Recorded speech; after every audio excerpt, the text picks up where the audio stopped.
A altura dos sons são as diferentes frequências que eles podem ter. Por exemplo, sons agudos têm frequências mais altas. Ouça.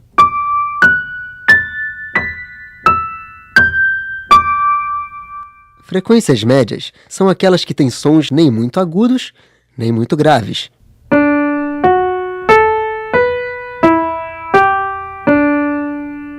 Quando os sons são mais graves, é porque as frequências sonoras são mais baixas.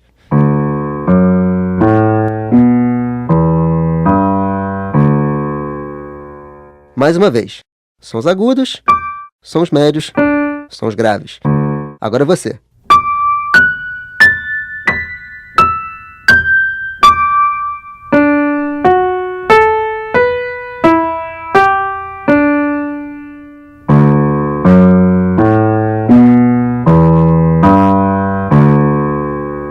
Viu como é simples?